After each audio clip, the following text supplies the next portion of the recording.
हम सब ने बिजली के तारों पर पक्षियों को बड़े आराम से बैठे हुए देखा है। एक ऐसी जगह जहां जाने के बारे में हम सोच भी नहीं सकते। ये देखने में तो एक बहुत ही आम सा नजारा लगता है, लेकिन असल में इसके पीछे फिजिक्स का एक बहुत ही दिलचस्प राज छुपा हुआ है। सवाल तो देखिए बहुत सीधा सा है।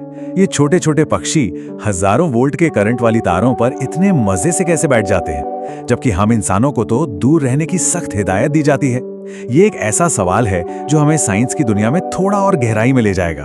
तो क्या इन पक्षियों के पास कोई सुपर पावर है, या फिर क्या इनके पैर रबर के बने होते हैं? नहीं, बिल्कुल नहीं। असली वजह किसी जादू से कम नहीं है, और ये वजह छिपी है फिजिक्स के एक बहुत ही बेसिक से नियम में। इस पूरे रहस्य का जो हीरो है ना, वो एक कंसेप्ट है जिसे कहते हैं पोटेंशियल डिफरेंस। अब अगर इसे आसान भाषा में समझें तो ये वो प्रेशर या धक्का है जो बिजली को एक जगह से दूसरी जगह बहने के लिए मजबूर करता है। सोचिए कि बिजली को बहने के लिए सिर्फ दो चीजों की जरूरत होती है। पहली चीज है एक कारण, मतलब दो पॉइंट्स के बीच वोल्टेज का अंतर, जिसे हम पोटेंशियल डिफरेंस कहते हैं।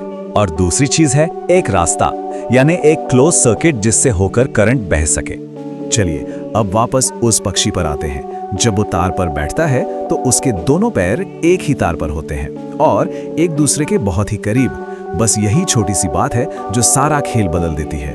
और असली राज यहीं पर है, क्योंकि उस पक्षी के दोनों पैर एक ही तार पर हैं। उनके बीच वोल्टेज का कोई खास अंतर होता ही नहीं है, मतलब पोटेंशियल डिफरेंस लगभग 0 होता है। और फिजिक्स का नियम तो सीधा है, अगर पोटेंशियल डिफरेंस ही नहीं है तो करंट को बहने का कोई कारण ही नहीं मिलेगा। मतलब पक्षी के शरीर से बिजली के गुजरने की कोई वजह ही नहीं बनती।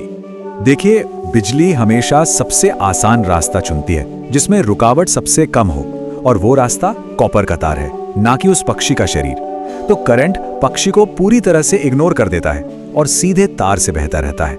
बिजली के लिए वो पक्षी बस तार का ही एक छोटा सा हिस्सा है।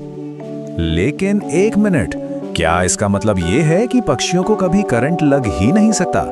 नहीं, ऐसा बिल्कुल नहीं है। कहानी में एक बहुत खतरनाक मोड़ भी है।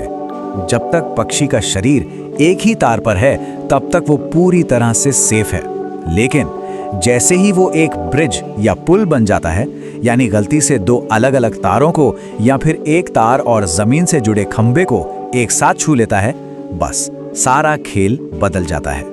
ऐसी सिचुएशन में वो पक्षी अनजाने में सर्किट को पूरा कर देता है।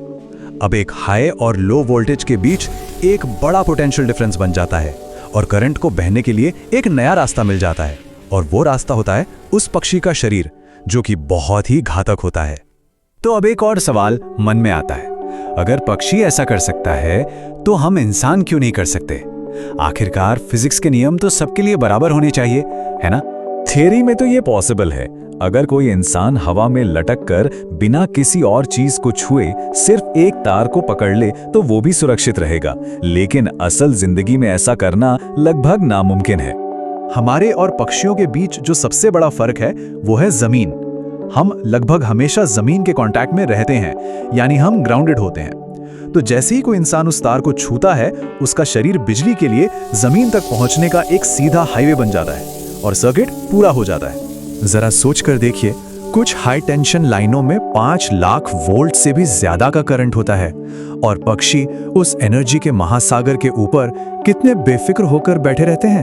और ये हमें एक बहुत जरूरी बात सिखाता है, बिजली के लिए वोल्टेज कितना ज्यादा है, इससे भी ज्यादा जरूरी ये है कि उसे बहने के लिए रास्ता मिल रहा है या नहीं।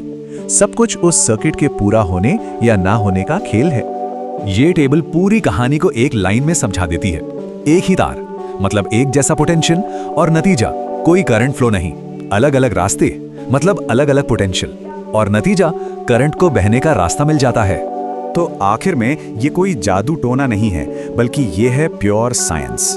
पक्षी बिजली से इम्यून नहीं होते, वो तो बस अनजाने में फिजिक्स के एक बहुत ही खूबसूरत नियम का फायदा उठा रहे हैं। तो अगली बार जब किसी पक्षी को तार पर बैठा देखें तो ये याद रखिएगा कि वो सिर्फ एक पक्षी नहीं है, बल्कि फिजिक्स का एक जीता जागता उदाहरण है। हमारी दुनिया ऐसे ही अनगिनत वैज्ञानिक आश्चर्यों से भरी पड़ी है। बस हमें अपने आसपास थोड़ी जिज्ञासा वाली नजरों से देखने की जरूरत है।